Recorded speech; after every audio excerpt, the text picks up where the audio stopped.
would just do this one real quick and get on with the next one. So I just finished reading my magazine selection. This one is, of course, the... Oh.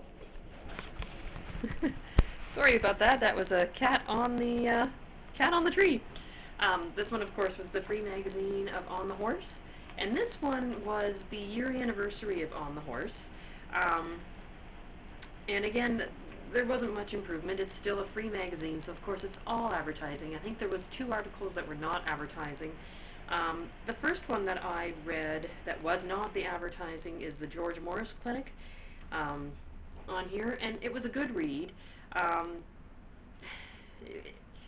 don't know, this can probably get me into a lot of trouble. I don't know if I like George Morris per se. I think he's a very educated man. I think he knows what he's talking about, but I think he gets off too much on being cruel to people, calling them babies or whatnot.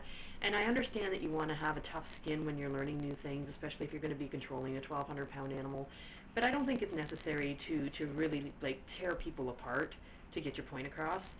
I think you can teach people easier or even better than by being firm but kind, instead of just like, well, you're too fat to ride kind of thing. Like, it just, he sits wrong with me, and don't get me wrong, he knows his stuff. I think there's a better way to bring that knowledge into today's day and age. You don't need to be cruel. But again, it was a good article. I enjoyed reading about that. And then there was another one of lessons relearned, but I guess it's still an advertisement because it's from Dressage Naturally.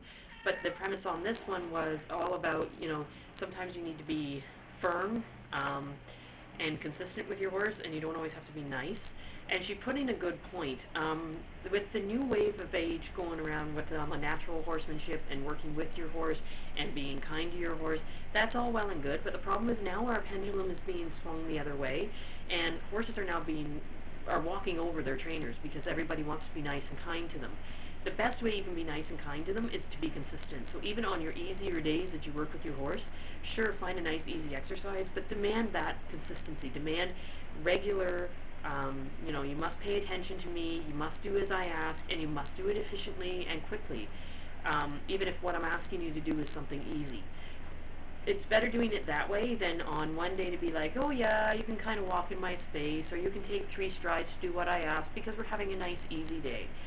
And I think that is the best point out there that you can make in the horse world. It's all well and good that you want to be fair and kind to your horse, but you still have to be the leader. That doesn't mean that you have to overbear and beat the horse into the ground like we used to, but you can't then go the other way and be their best friend and let them walk all over you. They need to have a leader, and you need to be that leader, and you need to be that fair leader, and I love that that's what this article brought in. Other than that, the magazine had nothing else going for it. But again, it's a free magazine, so you can't really expect much of it, and the advertising is what makes it free.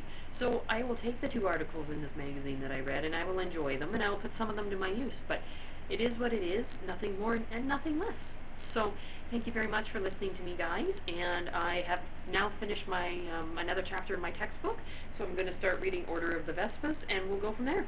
Have a great day.